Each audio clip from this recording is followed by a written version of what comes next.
കലിപ്പൻ മാഷിന്റെ ആമ്പൽപ്പൂവ്. രചനാവതരണം നന്ദു അച്ചു കൃഷ്ണ.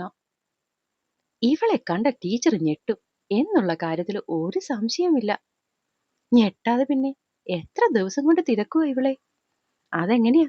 ടീച്ചർ വിളിച്ചാൽ പോലും ഇവളുടെ കയ്യിൽ കൊടുക്കില്ലെന്നാ ടീച്ചർ പറഞ്ഞത്. എന്തായാലും ഇന്ന് ഇവളെ ആ മുന്നിൽ കൊണ്ട് നിർത്തുമ്പോൾ ടീച്ചർ ഞെട്ടുന്ന ഞെട്ടൽ. എടാ ആസി, നീ അതുപോലെ ഫോണിൽ പകർത്തിയേക്കണേടാ. രമ്യയുടെ വീട്ടിലേക്ക് കരച്ചിലും ബഹളവും കഴിഞ്ഞ് ടീച്ചറിന്റെ അടുത്തേക്ക് പോകാമെന്നുള്ള ഐഡിയ നൗഫിയാണ് ആദ്യം പറഞ്ഞത്. ബാക്കി രണ്ടുപേർക്കും അത് ഏറ്റുപിടിക്കാൻ പിന്നെ ഒരു നിമിഷം പോലും വേണ്ടി വന്നില്ല. എല്ലാരും സന്തോഷത്തോടെ അവളുടെ മുഖത്തേക്ക് നോക്കിയതും അവളും ഒന്ന് പുഞ്ചിരിച്ചു. ഇവിടേക്ക് വരുമ്പോൾ അവിടെ ഒന്ന് പോകാൻ അവൾ അത്രയ്ക്കും ആഗ്രഹിക്കുന്നുണ്ടായിരുന്നു. പക്ഷെ അത് അശോകനോട് പറയാൻ എന്തുകൊണ്ടോ ധൈര്യം വന്നില്ല. ഇതിപ്പോ എല്ലാരും കൂടി അവിടേക്ക് പോവുകയാണെന്ന് കേട്ടപ്പോൾ അന്ന് അച്ഛനെ ഏൽപ്പിച്ച് പോകുമ്പോൾ കണ്ടതാണ്. പിന്നെ ഈ നിമിഷം വരെ അവളുടെ ഉള്ളിൽ ആ മുഖം തെളിഞ്ഞു. അല്ലെങ്കിലും അതിനത്ര തെളിച്ചക്കുറവൊന്നുമില്ല. ഓരോ രാവും പകലും എണ്ണമറ്റ തവണയാണ് ആ മുഖം ഓർമ്മയിലേക്ക് ഓടിയെത്തുന്നത്. ഒരു ബുക്ക് കണ്ടാലോ പാട്ട് കേട്ടാലോ എന്തിനേറെ നല്ലൊരു പൂ വിരിഞ്ഞാൽ പോലും അവനെപ്പറ്റി ഓർത്തെടുക്കാൻ പാകത്തിൽ എന്തെങ്കിലും അവിടെ ഉണ്ടാവും. അവനെപ്പറ്റി മാത്രം ചിന്തിച്ചുകൊണ്ട് വരമ്പിലൂടെ നടക്കുന്ന നേരത്താണ് കയ്യിൽ അമർത്തി ഒരു നുള്ളു കിട്ടുന്നത്. നീ ഇത് ഏത് ലോകത്താ പെണ്ണെ? ഈ പറയുന്ന വല്ലതും കേൾക്കുന്നുണ്ടോ? ഏ, എന്താ? കുന്തം, ഇങ്ങനെ ഒരു സ്വപ്നസഞ്ചാരി. കേട്ടില്ല രമു. അതല്ലേ? ഉവ്വ. പ്ലീസ് ഡി, എന്താ കാര്യം? അത് വേറൊന്നും അല്ലടി. നമുക്ക് നേരെ റോഡിൽ പോകാതെ കുറുപ്പേട്ടന്റെ പറമ്പിൽ കൂടി കയറി പോകാം. അപ്പൊ നമ്മൾ ടീച്ചറിന്റെ തൊഴുത്തിന്റെ പിന്നാമ്പുറത്ത് ചെന്ന് ചാടില്ലേ? ആടാ, അത് നല്ലൊരു ഐഡിയ ആണ്. അല്ല, എന്തിനിപ്പോ വല്ലവരുടെ പറമ്പിൽ കൂടെ കേറിപ്പോന്നത്? നേരെ റോഡിൽ എന്തെങ്കിലും പ്രശ്നമുണ്ടോ? ആമ്പല് കാര്യത്തോടെ തിരക്കി. ഒരു പ്രശ്നവും ഇല്ല. പിന്നാമ്പുറത്തൂടെ പോയാൽ നമ്മളെ എല്ലാവരെയും കൂടി ടീച്ചർ കാണില്ലല്ലോ. അപ്പോ ആദ്യം ഞങ്ങൾ എന്ന് ടീച്ചറുടെ മുന്നിൽ നിൽക്കും.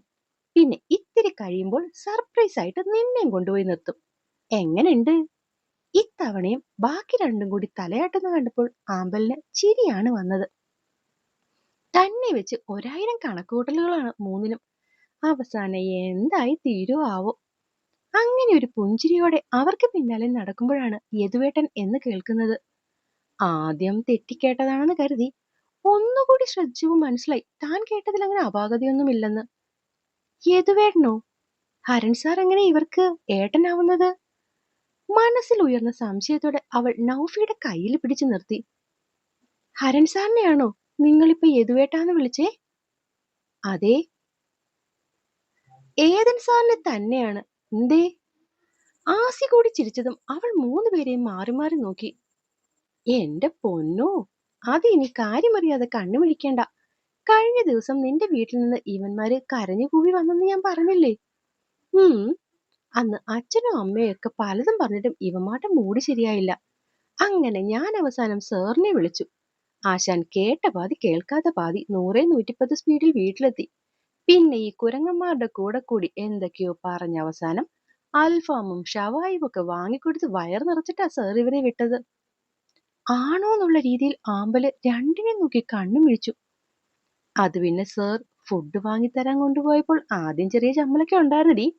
അപ്പൊ പുള്ളിയായി ഇങ്ങോട്ട് പറഞ്ഞത് സാറായിട്ട് കാണണ്ട, ചേട്ടനായിട്ട് കണ്ടോളാൻ. അങ്ങനെ അത്രയും നല്ലൊരു ഓഫർ കിട്ടിയപ്പോൾ ഞങ്ങൾ സാറിനെ എടുത്തു മാറ്റി അവിടെ ചേട്ടനെ പ്രതീക്ഷിച്ചു. എന്തേ, പൊളിയല്ലേ? ആസി കണ്ണു ചിമ്മിയതും അവള് മറ്റൊരാളുടെ കണ്ണു ചിമ്മലാണ് ഓർത്തത്. എന്നിട്ട് തലയാട്ടലോടെ ഒപ്പം ചിരിച്ചു. നേര് പറയാലോ, ആദ്യമായിട്ടാണ് ഒരു വിഷമം കൊണ്ട് ഇത്രയും വലിയ ഉപകാരം ഉണ്ടാവുന്നത്. അത് കേട്ടതും സ്വന്തം അമ്മയുടെ പ്രവൃത്തിയിൽ അവളുടെ ഉള്ളൊന്ന് പിടഞ്ഞെങ്കിലും അവൾ എന്തോ മുഖത്ത് കാണിക്കാൻ നിന്നില്ല. പിന്നെയും എന്തൊക്കെയോ ഒക്കെ കാര്യം പറഞ്ഞ് പറമ്പിൽ കൂടിയാണ് അവരെന്ന് ടീച്ചറിന്റെ അടുത്തേക്ക് എത്തിയത്. അവിടെ ചെന്നതും 3 പേരെയും ഒത്തു കണ്ടപ്പോൾ ടീച്ചർ തിരക്കിയത് ആമ്പലിനെ പറ്റിയാണ്. അവളെ കണ്ടില്ലെന്ന് പറഞ്ഞതും ടീച്ചറിന് ഭയങ്കര വിഷമായി. ആ ഒരു സങ്കടത്തിൽ ടീച്ചറും മാഷും ഇരിക്കുന്ന നേരത്താണ് പെട്ടെന്ന് 3 പേരും കൂടി പോയി ആമ്പലിനെ കൊണ്ടുപോയി ടീച്ചറിന്റെ മുന്നിലേക്ക് നിർത്തിയത്. ആമ്പലൂട്ടി മോളെ, ടീച്ചറിനും മാഷിനും എന്ത് പറയണമെന്ന് അറിവില്ലായിരുന്നു. കാരണം അത്രത്തോളം അവളെ കാണാൻ അവര് കൊതിച്ചിരുന്നു. ഒരു പക്ഷെ തങ്ങളിലും അധികം കൊതിച്ചു പോയിരുന്ന ഒരുവന്റെ സങ്കടം നിറഞ്ഞ മുഖമായിരിക്കാം അതിന്റെ കാരണം. ക്ലാസ് കഴിഞ്ഞെന്ന് കരുതി ഇത്രയും വരെ ഒന്ന് വന്നൂടെ മോളെ? ടീച്ചർ അവളുടെ താടിത്തൊമ്പിൽ പിടിച്ച് ചോദിച്ചതും അവളുടെ മുഖത്ത് വിഷമം നിറയുന്ന കണ്ടു. മാഷ് ടീച്ചറിനെ നോക്കി തല വെട്ടിച്ചു. ടീച്ചർക്കറിയാം മോളുടെ അവസ്ഥ, എന്നാലും ചോദിച്ചു പോയതാണ്. അപ്പോഴേക്കും ടീച്ചറെ വിശക്കുന്നു എന്ന് പറഞ്ഞ് ആസി തുടങ്ങി.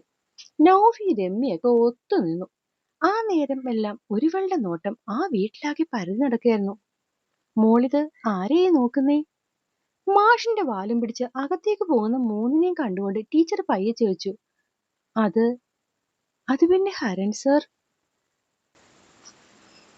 അവള് അകത്തേക്ക് കയറുമ്പോൾ തന്നെ ചുറ്റുപാടും കണ്ണു പായിക്കുന്നവളെ ടീച്ചർ ശ്രദ്ധിച്ചിരുന്നു. നെറ്റിയെ പാടുകൾ വീഴ്ത്തിക്കൊണ്ട് ടീച്ചറുടെ നോട്ടം അവളിലേക്ക് മാത്രമായ നേരത്താണ് ആ കണ്ണുകൾ ഇടനാഴിയിലേക്ക് പോകുന്നത് കണ്ടത്. കുഞ്ഞൊരു മന്ദഹാസത്തോടെ ടീച്ചറുടെ മുഖം വിടർന്നു. മോള് യദുവിനെയാണോ തിരക്കുന്നത്? ഭാവഭേദങ്ങളൊന്നുമില്ലാതെ തന്റെ മുഖത്തേക്ക് നോക്കി പുഞ്ചിരിയോടെ ചോദിച്ച ചോദ്യത്തിന് അവൾ അതേന്നുള്ള രീതിയിൽ തലയാട്ടി. ഇവിടെ ഇല്ല മോളെ, അവന്റെ കൂടെ പഠിച്ച ഏതോ കുട്ടിയുടെ കല്യാണമാണ്. അത് കൂടാൻ പോയേക്കുക. എന്തായാലും രാത്രിയാവും വരാൻ. ചിലപ്പോ കൂട്ടുകാരെല്ലാം ഒത്തു കണ്ടതുകൊണ്ട് ഇന്ന് അവിടെ എവിടെയെങ്കിലും സ്റ്റേ ചെയ്തിട്ട് നാളെ വരാനും മതി. ആ നേരം വരെ ഉള്ളിൽ അടക്കി വെച്ചിരുന്ന ആഗ്രഹങ്ങളെല്ലാം ഒറ്റ നിമിഷം കൊണ്ട് താറുമാറായി പോയതിന്റെ ഞെട്ടൽ അവളുടെ മുഖത്ത് നല്ലോണം ഉണ്ടായിരുന്നു. അത് കണ്ടപ്പോൾ ടീച്ചറിന് വിഷമം തോന്നി. കാരണം കുറച്ചു ദിവസമായി ഒന്നിലും ശ്രദ്ധയില്ലാത്ത പോലെ നടക്കുന്ന മകന്റെ മാറ്റങ്ങൾ ടീച്ചറും മാഷും കാണുന്നുണ്ടായിരുന്നു. ഇടയ്ക്കെപ്പോഴോ അതിന്റെ കാരണം തിരക്കി മാഷി ചെന്നെങ്കിലും ഒന്നുമില്ലെന്നുള്ള മറുപടിയിൽ അവൻ തന്റെ സങ്കടങ്ങൾ അടുക്കി പിടിക്കുകയായിരുന്നു എന്ന് മാഷ് പറയുന്നത് കേട്ടപ്പോൾ തനിക്കും സങ്കടം തോന്നിയെന്നുള്ളത് സത്യമാണ്.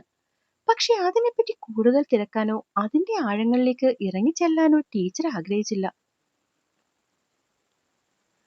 ഒരു പക്ഷേ എന്നോ ചെയ്തുപോയ തെറ്റിന്റെ പ്രായശ്ചിത്തം പോലെ മനസ്സിലുണ്ടായ സഹതാപമാണ് ഇപ്പോഴീ കാണുന്ന ഇൻഫാക്ച്വേഷൻ എങ്കിൽ അകലുമ്പോൾ മനസ്സകന്നോട്ടെ എന്ന് ടീച്ചറും കരുതി.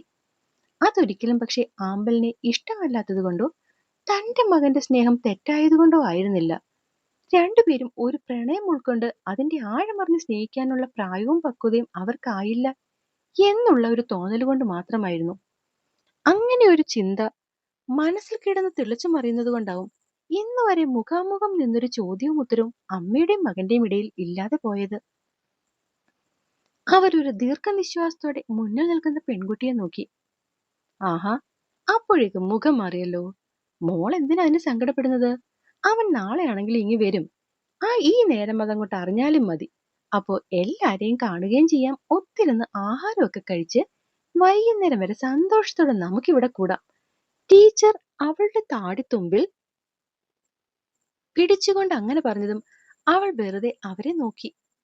ഇവിടെ വന്നു കയറി കുറച്ചു മുന്നേ വരെ ഉണ്ടായിരുന്ന സന്തോഷമോ ജീവനോ ഒന്നും ഇപ്പം ആ കണ്ണിലില്ലെന്ന് ടീച്ചർക്ക് തോന്നി. എന്റെ പൊന്നു ടീച്ചറെ, നടക്കുന്ന കാര്യം എന്തെങ്കിലും പറ. ഇവളെ ആ കോട്ടയിൽ നിന്ന് ചാടിക്കാന്ന് വെച്ചാൽ അത്ര എളുപ്പമുള്ള കാര്യമൊന്നുമല്ല. 1000 രാക്ഷസന്മാരുടെ കാവൽ ഏർപ്പെടുത്തി മകളെ പൊതിഞ്ഞു പിടിച്ചിരിക്കുകയാണ് ഇവളുടെ അമ്മ. പുറത്ത് ചാടിക്കുക അസംഭവ്യം.